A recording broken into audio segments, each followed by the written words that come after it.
But she's given birth up here. Yeah. So she's come back to Lincolnshire, to Boston, presumably come home. She's probably had to do that same journey at 18, morning sick, and absolutely terrified. Yeah. All by herself. Aren't women amazing? They are. Yeah. Jodie Whittaker made her name in some of Britain's best-loved dramas. No, Beth, get off the beach! Beth, you can't be Gary! You can't! Get away from here! Come on, come on! I was really young when I knew I wanted to be an actor. I just made this decision. Sarah's going to stand in. Oh, right, okay, great. I was going to play pretend for the rest of my life. Jump in. If you spoke to Tim at the end, he comes up on that stage there. Okay, let me just... But it's her latest role that's turned her into a time-travelling superstar. Who are you? I know exactly who I am. I'm the Doctor. I'm from a really small family, and I've always been fascinated by family history because we haven't necessarily always had the people that you could ask. We've just got the hearsay. My grandma Greta, who was my dad's mum, I'm really similar to her, would play pretend for hours on end. She was like a movie star to me. She had the coolest name. She's called Greta Verdun. We've got 5 minutes before we start, so... On my mum's side, we had quite a big mining connection. So I've got the most incredible photograph of my great-grandfather and his brothers when they worked through a strike. There's so much we don't know, and I really would love to find out.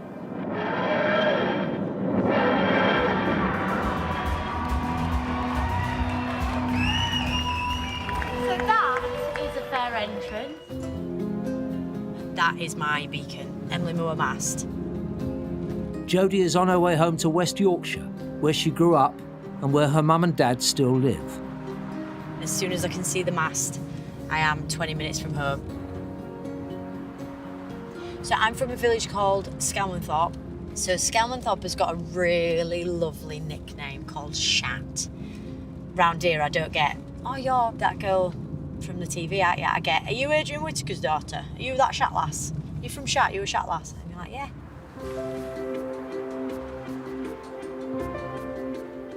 So I am going to the Junction pub, which is the pub that my dad was brought up in. He lived above it because my grandma Greta and my granddad Harold were landlord and landlady.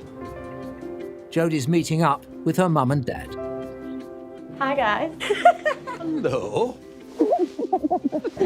How are you? Hi, All Father. right. Have you gone on? Yeah, all right. Nice to see you. She goes sit down. Yeah, let's have a sit. So you were brought up here. Yeah. When did you move here? 1951. And these were all the people who used to come in on a Friday and play darts and dominoes and things like that. It looks like it were always busy. Who came? There were a lot of people who worked down the pits, a lot of miners.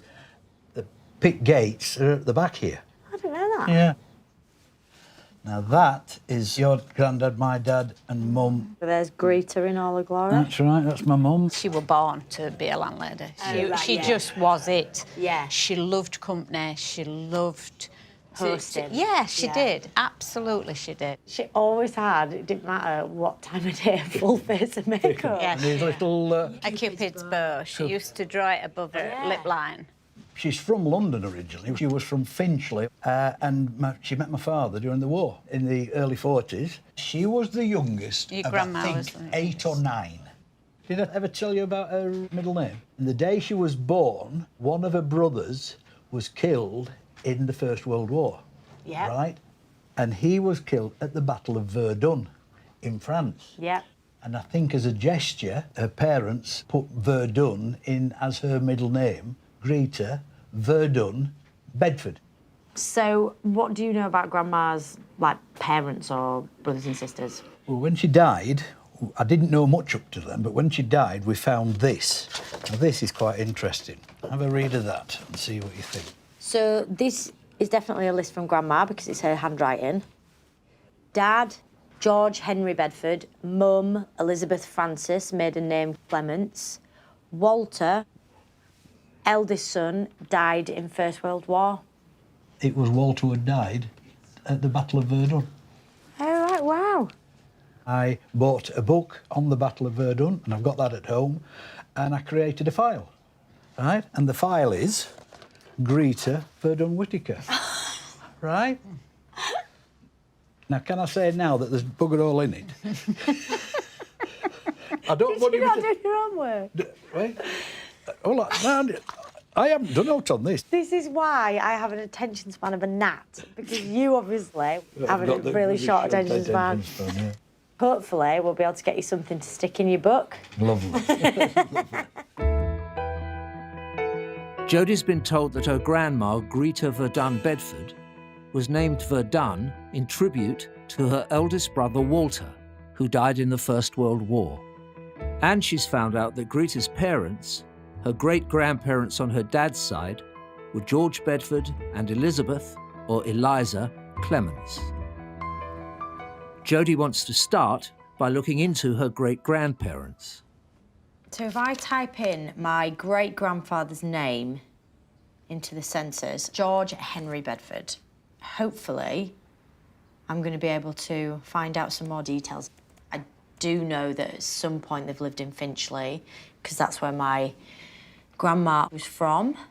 Okay. It's come up. So we've got George Henry Bedford. Oh my gosh, he was a gravedigger. Brutal. St Marylebone Cemetery. His wife, either Eliza or Elizabeth, was born in Eastville, Boston, Lincolnshire. Eliza Frances Bedford, their daughter, is 13. George, their son, is 10. Wait there. Where's Walter? Walter isn't on here, and as far as I'm concerned, he's the eldest son. I know he's alive at this point because he doesn't die until the First World War, if this is correct. The first daughter, Eliza, is born in Eastville, Lincolnshire. And the rest of the family are all born in East Finchley, London.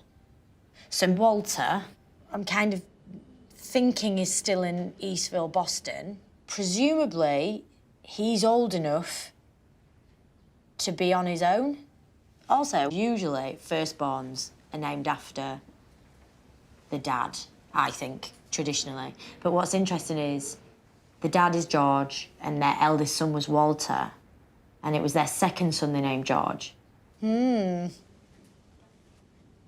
think there's something potentially quite interesting that's going to be found out in Eastville.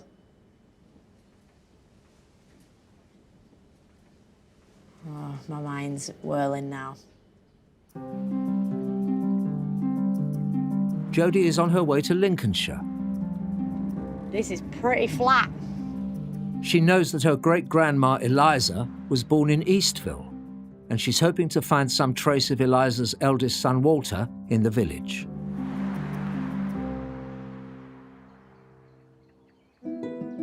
To learn more about the family, she's meeting social historian Dr. Laura Harrison at the village chapel. Nice to meet you. Sweet, yeah.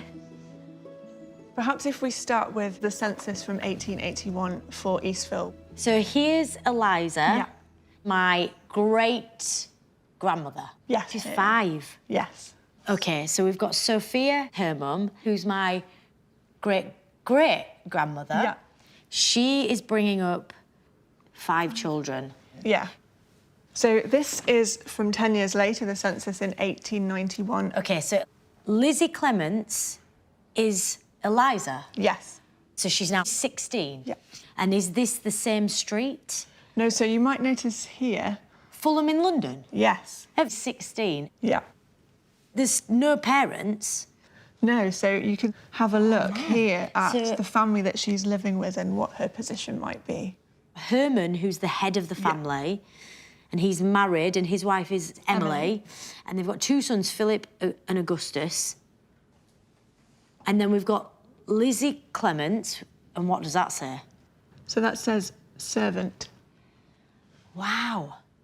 I mean, you'll notice that she's the only domestic in that household, so she's probably sort of a general dog's body, not to put too fine a point on it. Right, OK, I might be jumping ahead, but this is around the age of having a child who potentially could be 17, 18, when we jump forward to the 1911 census. I'm just slightly panicked about Herman, who's 45 and married with a 16-year-old servant. Is that a valid concern? I mean, it's definitely something that happened. I suppose you just fear that this is a young girl being taken advantage of. But we do know a little more. We have a document here. This is a birth certificate. Yeah. 1893. Yeah. John Walter. OK. Name of mother. Eliza. Oh, I can't read it. The handwriting's so fancy. So that's Eliza Clements. Where's the father? The father's not there? Yeah. OK. I am strongly accusing Herman. But obviously we'll never know, will we? No, we don't know. Because who you the can't father find is. that out, can you? No. And so maybe Walter never knew. Yeah, in all likelihood, he would never have known who his father was. But she's given birth up here. Yeah. So she's come back to Lincolnshire, to Boston, presumably come home. She's probably had to do that same journey at 18, morning sick, and absolutely terrified. Yeah. All by herself. Aren't women amazing? They are. Yeah. Jodie has learned that the identity of her great-uncle Walter's father is unknown. When Walter was 4 in 1897, his mother Eliza, Jodie's great-grandmother, married George Bedford. The couple's daughter, also called Eliza, was born the same year, and in all, they had 8 children together. We can see a little bit about where the family are in this census from 1901. Right, so we're still here. So we've got John W. Clements, who is Walter, Yeah. and Walter is 7, Yes. and he is, what does that say? Grandson. To Sophia Clements. And where's his mum? She doesn't seem to be on here. Is she on here? No, she's not listed No, there. So okay. she's moved with George Bedford to East Finchley. And left him. Yeah. Right. So, do we know why? It could be a sort of purely economic decision. Another mouth to feed. It could be because of the stigma of having an illegitimate child. Perhaps George Bedford didn't possibly want another man's child living with the family. So they've gone to London and they have their next child down there, who is named George, which, reading the list of siblings, I was surprised that the eldest son wasn't named after the dad. Yeah. See, I kind of suspected little things like this, but I thought it's just that idea of a little kid being left and, you know, yeah, that's just like slightly heartbreaking. I wonder if she saw him again? His mother, Eliza? Because in this day and age, there isn't the opportunity to just bez it home. No. For a No, weekend. it would be quite a sort of journey to make. Well, we do actually have a newspaper article that tells you a little bit more about Walter. The Boston Guardian and Lincolnshire Independent, Saturday, October 24th, 1914. Red Cross, Walter Clements and H. Halliwell, members of the local branch of the Red Cross Society, left the village on Wednesday morning for duty at Netley Hospital. So, where's that, Netley Hospital? So Netley is in Southampton, a huge military hospital. I mean, if you look at the date, you can see this is October 1914. Yeah. The First World War's just started. Yeah. So he's 21 years old. And if you're working for the Red Cross, you're obviously contributing. Yeah, he's volunteering. Wow. I mean, that is a fair adventure. It's amazing.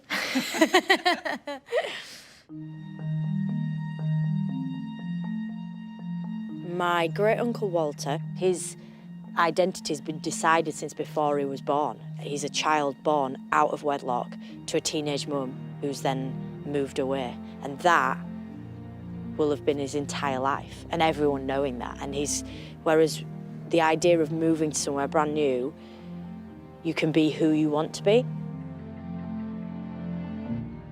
It's so kind of heartbreaking to think that this 21-year-old who's starting probably the first major adventure of his life, it is the last, and that he isn't going to make it to 30. But at this point, I've no idea what his journey is, what gets him from Southampton to France. Jodie has followed her great-uncle Walter's trail to the Hampshire coast, the site of Netley, the British Army's first purpose-built military hospital. Writer Philip Hoare is showing her around. The chapel is all that remains of the original hospital. This is how it would have looked when Walter was here. The Victorians built these huge hospitals. Yeah. It was a quarter of a mile long. The biggest brick building ever built at that date. It's like a palace. Yeah, actually, the original descriptions talk about it looking like Versailles, this incredible, elegant facade. This building will house more people than he would have ever come into contact with. Yeah, absolutely. Yeah. So he would have come here as an orderly, who really, they were kind of like the porters, shifting and carrying things, including people. They would be trained in anatomy and first aid. It's a whole new community created for medical reasons, like a medicropolis. Wow! Wow, that's great. And so during the First World War, because of the extent of the war, this terrible kind of Armageddon going on just across the water, they ran out of space. They had to build this extension of wooden huts behind. And this is where Walter worked. So Walter will have been stationed, like in one of these? Absolutely. And remember, Southampton Water, there would be black with ships. I mean, half of all the British troops going to the First World War went down Southampton Water. Then the ambulance ships bringing them back with men without legs, men without faces, men who'd lost their minds to war. Netley treated 50,000 patients over the 4 years of the war. The wounded came by ship to Southampton docks and were then transferred by ambulance train to the hospital. There, orderlies like Jodie's great-uncle Walter were on the front line of caring for the new arrivals. There are physical traces embedded in the tarmac here of the railway lines that brought the trains, bringing the wounded directly from Southampton docks, from the Western Front, and directly into the building here. So I've got a photograph. So that's the station. That's where we are now, yeah. So as an orderly, what would be Walter's experience? What would happen when a train came in? So an alarm bell would go off and everyone would stop what they were doing, you know, because sometimes there'd be, during big actions on the front, sometimes 3 trains a day full of wounded people, men. And from the moment where you are blown up, within 24 hours, you're back here. I mean, that's pretty extraordinary. Yeah. So this is a photograph of one of the ambulance trains just before the First World War, but it's a scene that Walter would have certainly known. And there are men with the blood and mud of the trenches lying on those trains. It would have been his job to get those men off that train, and also his job to clean that train afterwards. You imagine what's left behind. And also, like, not everyone sees a dead body in their life, you know, and now this is like, he won't probably be able to, in 2 months, be able to count how many he's seen. No.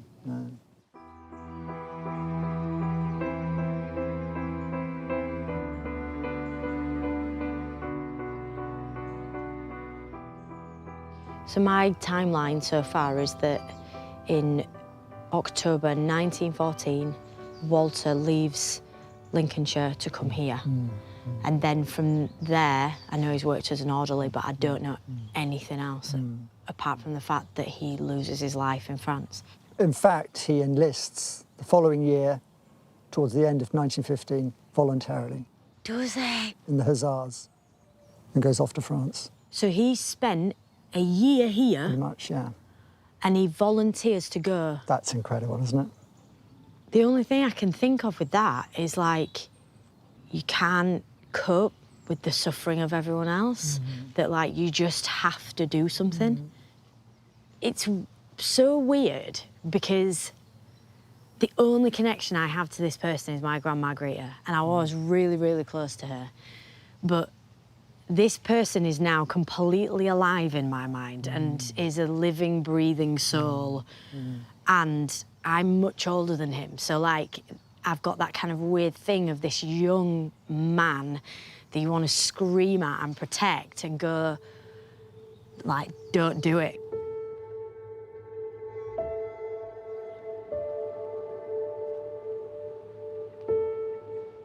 He will have seen death on a daily basis. And I don't think, seeing that, you have the naivety to think you'll be okay. So in a way, he's doing it probably knowing he ain't gonna come back. I've never had to decide something that the inevitability would be death. Ricking it but doing it, that's a hero to me.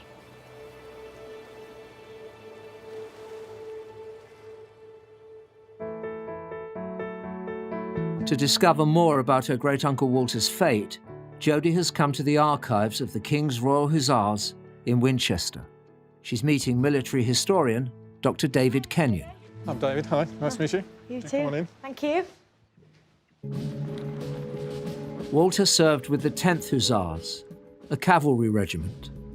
Before new technology like tanks and planes revolutionized modern warfare, horses still had a vital role to play. On the Western Front, Walter was one of 20,000 British soldiers on horseback, fighting in brutal and bloody combat. So when Walter went to war, they would have given him one of these. Oh, God. Okay. And this is the 1908 pattern cavalry sword, which cavalrymen in the First World War would have carried. And if you imagine that point with a man and a horse together weighs 600-700 kilos, travelling at 25-30 miles an hour behind that. I mean, it feels a bit unfair. Like you've got a bit of an advantage. That's going to put the fear of God into you, isn't it? It's so brutal. It is. If I give that to you. Oh, thanks. How heavy is that? It's proper heavy. It is. Now, straighten your arm towards me, and when you gallop towards the enemy, he will arrive here, hopefully. You'll stab him. He will keep going. Hopefully it's not a word I'd have used. And he will stop there. That's awful. But the problem you've got then is he's here and your horse is going that way. I think that's the least of your problems at that point. I just think well, his a problems are life worse than of yours. guilt and... Yeah, and so what you're doing, let me have it, is you come in like that. Yeah. You thrust, you hit the target, you ride past him, you drop him off, you swing back in, you engage again, you stab the next one, and on you go. OK. So what I know is that my grandma Greta is Walter's half-sister, and she is born, I believe, after he has been killed in the Battle of Verdun, because she was named Greta Verdun. Well, her birthday supports that, because 20th of March 1916, the Battle of Verdun has started in February 1916, so it would have been going on when she was born. A problem that arises with Walter dying at Verdun is that the Battle of Verdun is fought by the French army against the Germans, not the British army. So he's very unlikely to have been anywhere near Verdun in 1916. Unlikely? Very unlikely, unless he was in the French army. So this bestowed, grief-ridden name is not so. It's more of a this is a place I've heard of. It's more than that. It's a place they've heard of. It's a place that's in the newspapers, but it's also, weirdly, a fashionable thing then to name your children after battles. And over 900 children were called Verdun. I've always had such a kind of emotional attachment to my grandma's name, Greta Verdun, and she, to me, sounded like this, well, French movie star. Exotic character, yeah. Yeah. I mean, the fact that you're saying like it's like a trendy name, I'm like, oh, right. She's either made up this very theatrical story about herself or has been told it. I think she's been told different pieces of information. Yeah. And she's just put 2 and 2 together and got 5. I mean, that is a classic trait in our family. So where's Walter?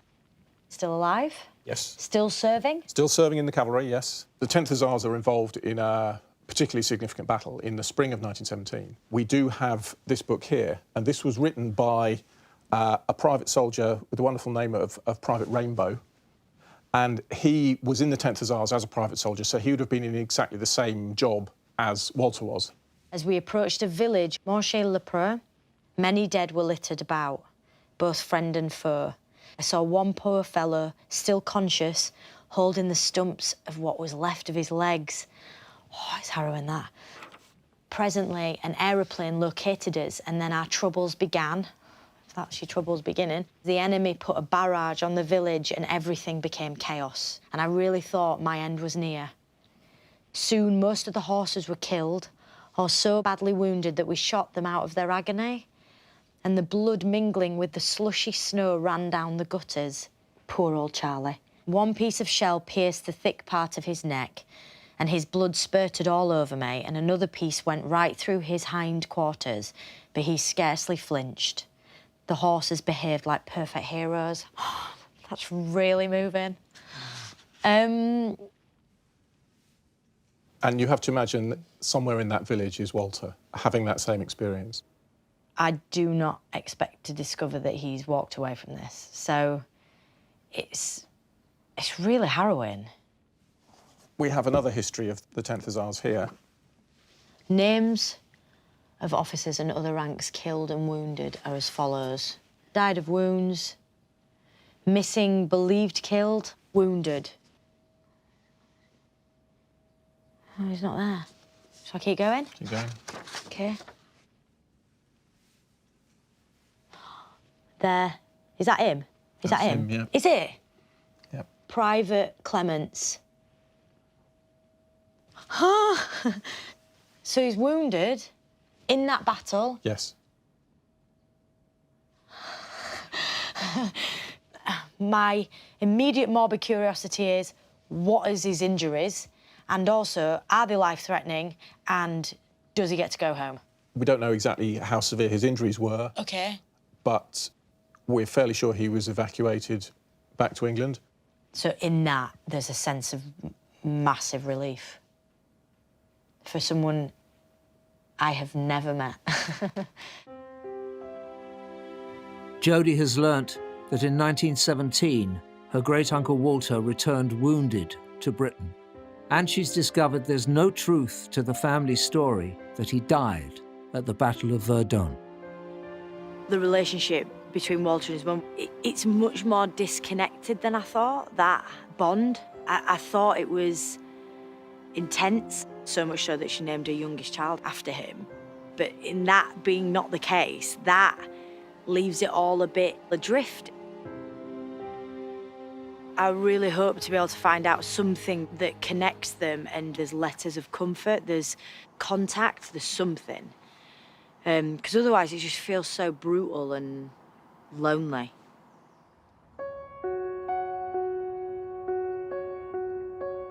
To find out what happened to Walter next, Jodie has come to the disused Cambridge Military Hospital, one of over 3,000 British hospitals which treated the casualties of the First World War.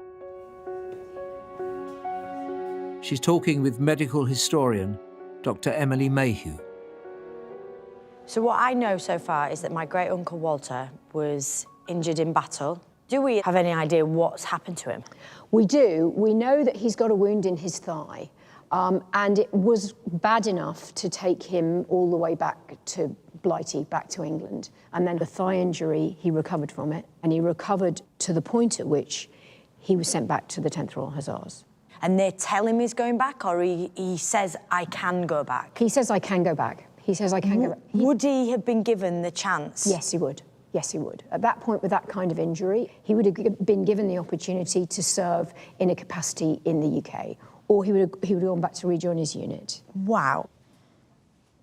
See, all this is making me just think, he just feels like a lonely soul to me. It doesn't feel like he has got his mum and his 8 siblings around his bed begging him to stay. To stay. We have a document that I think will tell you more. The Boston Guardian, all right, so the Boston Guardian being the Lincolnshire paper, April 20th, 1918, Lance Corporal J.W. Clements, 10th Royal Hussars, has been seriously wounded in the side by shrapnel and is now in hospital at Pendleton, Manchester. Wow. So this is a second wounding a year later. And this is seriously wounded now. Seriously wounded. We are now looking at his life is really in peril. Right. The remaining document in the folder will tell you what happens to Walter. Okay. Right. So I am looking, oh, right. Oh, he's so young. Okay, certified copy of an entry of death in Salford. On the 27th of April, 1918, dies from a shell wound of back, penetrating abdomen. It's so frustrating because he got through so much of the war. And he got through so much. And he knew... And it was nearly over. It's really sad. It says here that he's 25, but we know, in fact, that he was 24. I mean, he says even younger. So, if this is in the paper on the 20th of April, yep. Could someone get from East Finchley to Salford? Absolutely. You can take the train from King's Cross and you go to Manchester, and when you get to Manchester, you take the tram to Salford, to the hospital. So someone, his mum, Eliza, could have got there. Well, to be able to emotionally cope with the information, I need to think that she got there. Could. He can't die on his own. No. It's just too much for that. So, do you know where he's buried? I don't. Probably the best place to start looking for his grave is on the Commonwealth War Graves Commission website.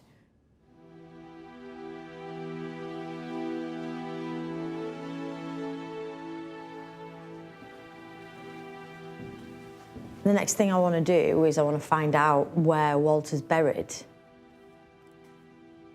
So apparently it's as simple as typing his name in. John Walter Clements. Right, so in War Dead Records, it says Lance Corporal Clements, John Walter. So I'll click on that.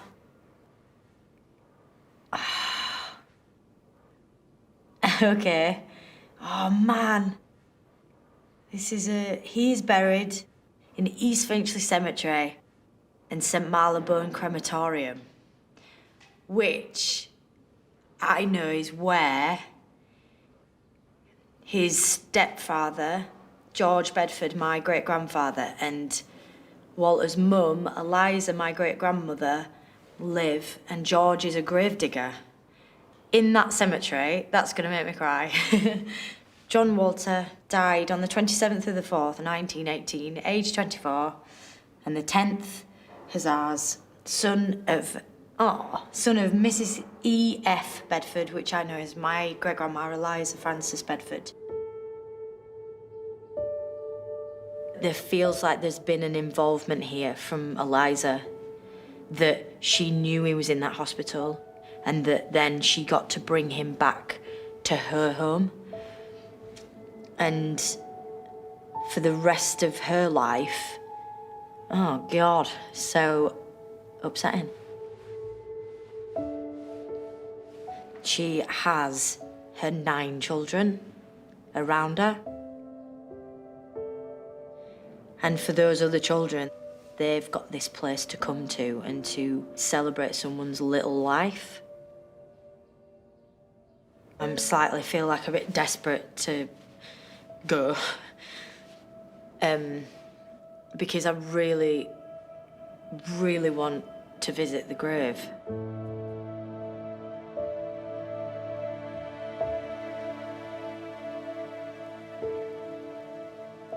I wonder when the last time someone who had any connection to Walter came here, like how long ago that was.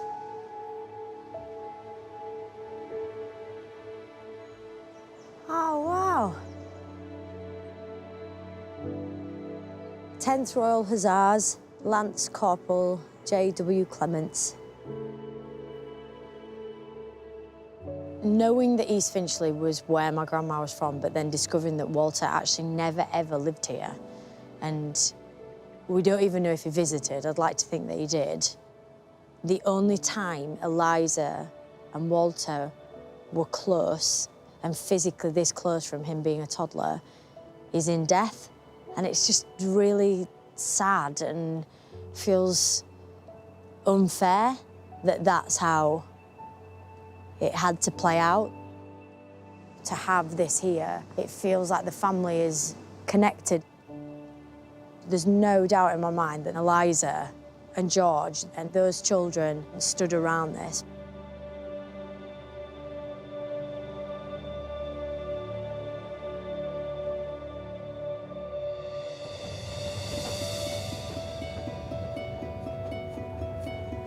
Jodie now wants to look into her mum's side of the family. She's on her way back to Yorkshire to try and find out more about a family picture that's always fascinated her. I've always had this photograph. I got it off my mum years ago, and I've had it on the wall with this story built around it that I've probably embellished certain little strands of it, but it's a photograph of my great-grandfather with his brothers. So we have the 5 Auckland brothers during the strike of 1921, surrounded by, like, I don't know, 12, 13 police officers. And it says the National Coal Strike of 1921, the Auckland brothers knew in colliery, Clayton West. So Clayton West is the place where my dad was brought up in, the pub, the Junction. So my mum's history begins there as well. As I understand it, it's their colliery and they're working through the strike. It's not an ideal bit of your family history. So it'd be nice to find out that it's not as bad as I think. For over a century, mining was the lifeblood of Clayton West in Yorkshire, and the area's last pit only closed in the past decade. Jodie is visiting her mum to see what she knows about the part the Aucklands played in this long history. I know you will have told me some stuff, but with my sieve memory, I've only retained one piece of information. I think it's wrong. I was convinced that's my great-granddad. Yeah, you weren't wrong. That's Edwin Auckland, your great-granddad. Him and his brothers owned the pit, and they kept it open through the strike. And I think this was the norm, that they needed these police to guard the gate and walk them safely in and out of the pit. Essentially, it was like they were scabs. Exactly, that's as I thought it. Living here during the 80s, that the idea that you work through a strike is just, it feels like it goes against everything you kind of brought up to believe in. Well, exactly. If I've had to talk about it, I've never defended them. Jodie's great-grandfather Edwin was the youngest of the 12 Auckland children, 6 brothers and 6 sisters. Most of them worked together in the family mining business. One of Edwin's sons was Lewis Auckland, Jodie's mum's dad. My Dad never talked about the strike, so I got it mainly from the school version. I was at state school with coal miners' children in '61, and kids said, well, you know, you're in Auckland, we're not allowed to talk to you. And this is 1921, Yes. so that is a long grudge. Yeah, because around here there was a big mining area, Yeah. you see, and these stories just pass on. That's the Aucklands. We're the enemy of just about all the colliers around here. So through this mine and through the Auckland family business, they just did really well for themselves. Well, the Auckland brothers round here lived in big houses, and their subsequent children and grandchildren were privately educated. And the reason I wasn't was because my dad became bankrupt in his early middle 20s. He lost his money. Yeah.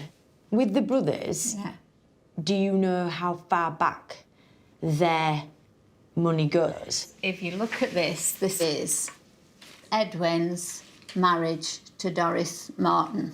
Your granddad, my great-granddad. Rank or profession, that's of Edwin. Colliery proprietor, right? And then when you go further on, there's father's names. Edwin Auckland. So my great-great-grandfather is Edwin, and my great-grandfather is Edwin. That's it. How annoying is that? Yeah. So, Edwin Auckland Senior, gentleman. That's it? Well, that's it, but so... Well, what does that mean? Well, I don't know. Posh. Well... I really want to know about Edwin Auckland Senior, the gentleman, because with that comes the information of why these brothers have got a mine, because, like, he's either come from somewhere or he's the first generation to up their financial status. What is random to me is that someone not that far gone were called gentlemen, and then there's us. Yeah, exactly.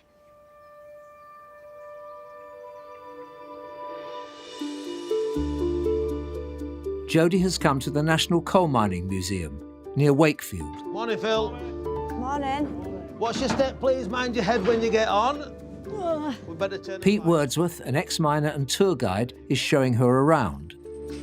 Jodie, we're going underground into what was a working coal mine up to 1985. She wants to find out about her great-great-grandfather, Edwin Auckland, the gentleman. Mind your head here, Jodie. We're going through this tunnel. Small, isn't it? And about the source of the family's wealth. I've got a copy of a 1901 census here, and I'll let you have a look through it. You might find it of interest. Right. So, right, Aucklands.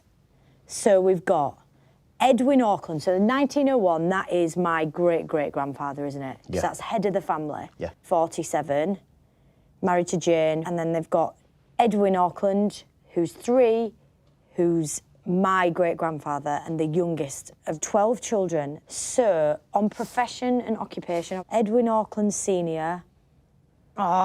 Summit. I can read one word that definitely says mine.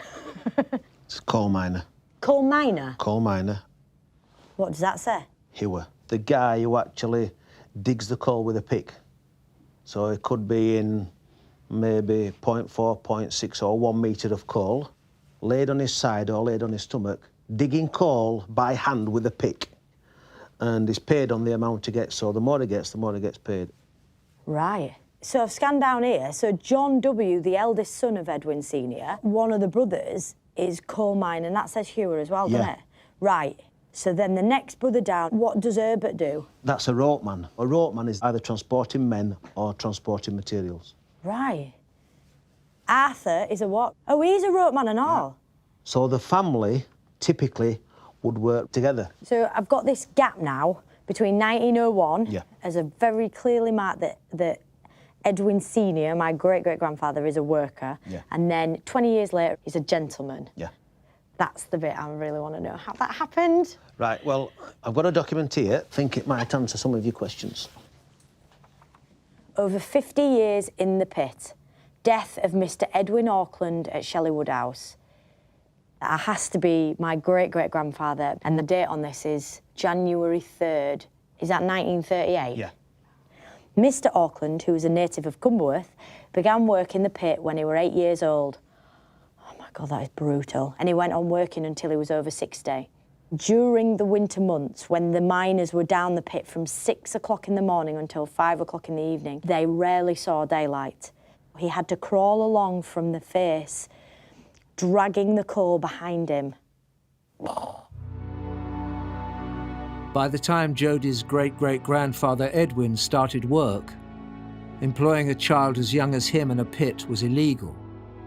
But many mine owners routinely flouted the law. Boys doing the same job as Edwin described how the belts around their waists rubbed so badly that they bled, and said that if they dared to complain, they were beaten. So harrowing. It's very hard to grasp, isn't it? Yeah. It never gets any better, the work just gets harder and harder. If you look through all that, it actually describes about a different type of job what he had. He came to Shelley Woodhouse about 45 years ago as contractor at the colliery of Messrs Stringer and Jagger. Yeah.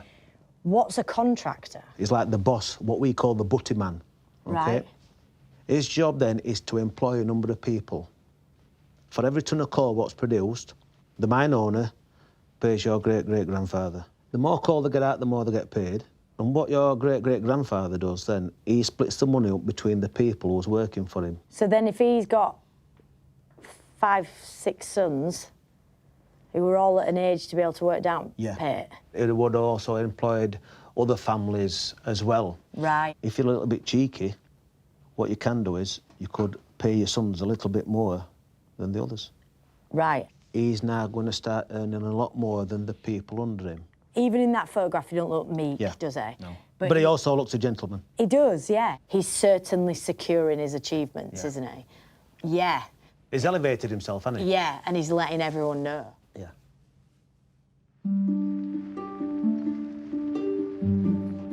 Edwin Sr.'s 6 sons, including Jodie's great-grandfather Edwin Jr., began working as miners at a time of huge opportunity.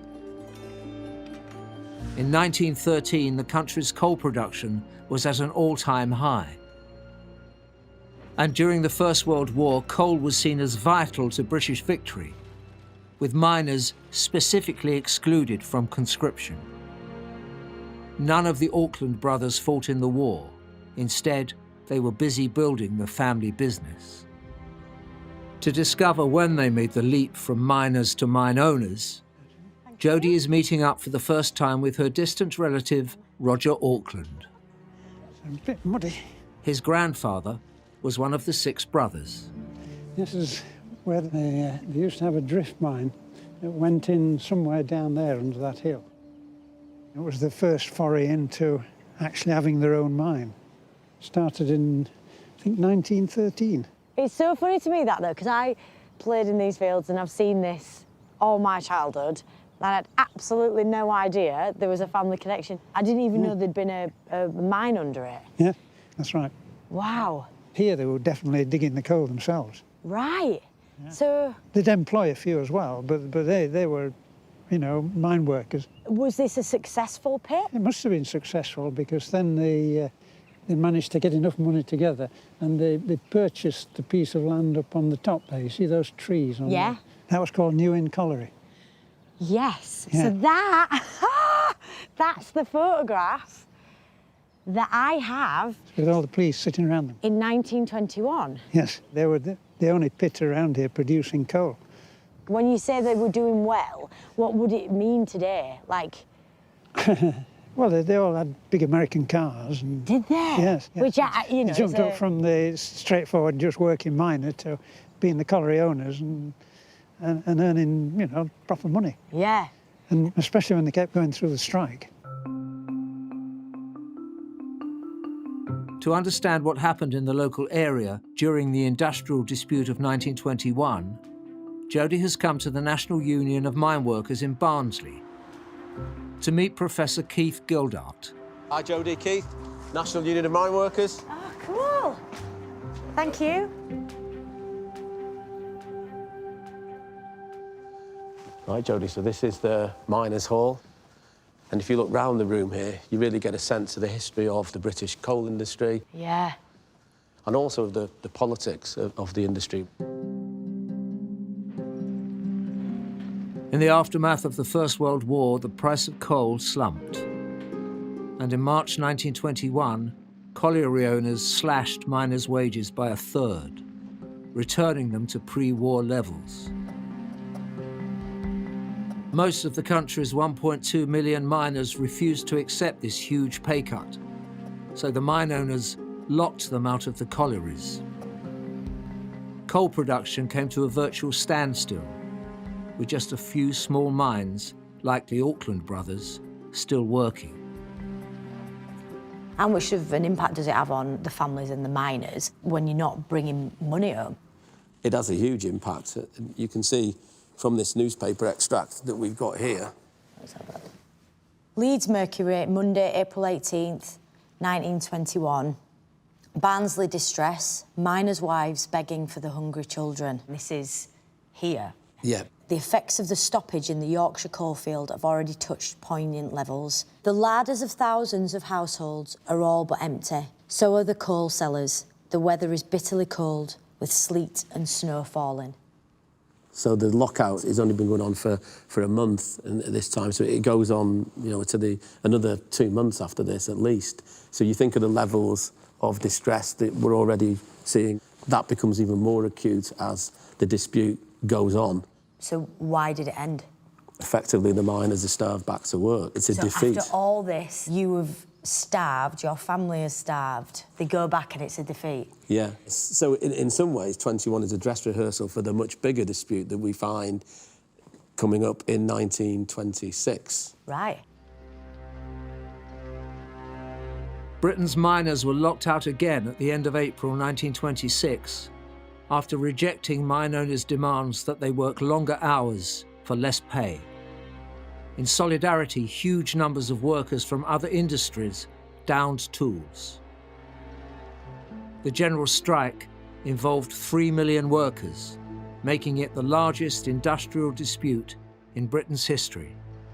Most of the country's mines remained shut for several months. Well, what I want to know now is if the Auckland brothers still had a colliery, and if so, did history repeat? Well, we've got another extract here. Sheffield Daily Telegraph, Thursday, June 3rd, 1926. Some men resuming. At the Beamshaw Colliery, owned by Auckland brothers, some 70 men were working under police protection. That's not ideal for me. Having the collieries open during 1921 strike is one thing, but it happening again feels really unpleasant. And the coal was being sold at 30 shillings per tonne. Its price before the stoppage was 12 shilling per tonne. So obviously that's a huge hike in profits. I mean, we've got to presume they're the ones that will benefit from that. Yeah, most of the mines in Yorkshire at this time were completely stopped. You know, so it is a bit of a statement of intent for a small coal company to say, we'll keep producing coal, the cost of our coal will go up, we can make more money. What has become a little bit clearer is the tattooing of the Auckland name on some people's memories. It's not just from this one event in 1921. It's backed up by another one, and it's backed up by one with hindsight. So you've opened a pit and you've kept it open, and there are people in the community begging and terrified for their families. But with that hindsight, the Auckland brothers do it again, and for the family, it had huge benefits. That probably is why Auckland means a different thing to different people. Yeah. So, who wins? It's a similar story to 1921. It ends in a catastrophic defeat for the Miners' Federation of Great Britain. And again, it increases this sense of the coal owners being, you know, the villains in the piece, really, driving us to this situation of poverty, distress and starvation. So what happened to them? Did they stay within running mines? Yeah, they do stay in mining. We've got another document here, and this relates to your great-grandfather, Edwin Auckland. The Principal Probate Registry. Be it known that Edwin Auckland died in 1942. Yeah, this will give you the specific details of the size of the estate that your great-grandfather left. The gross value of the said estate in Great Britain amounts to £31,367. It's quite a sizable sum, because in today's money, that would be around £1.5 million. What? What? Really? For one brother out of 6? If you take the value of the estate across the 6 brothers, in today's money, that would add up to around over £7 million. Oh my God. I mean, I was aware that the Auckland brothers were comfortable, but I didn't really realise it was much more than comfort. You know, that is a massive surprise to me.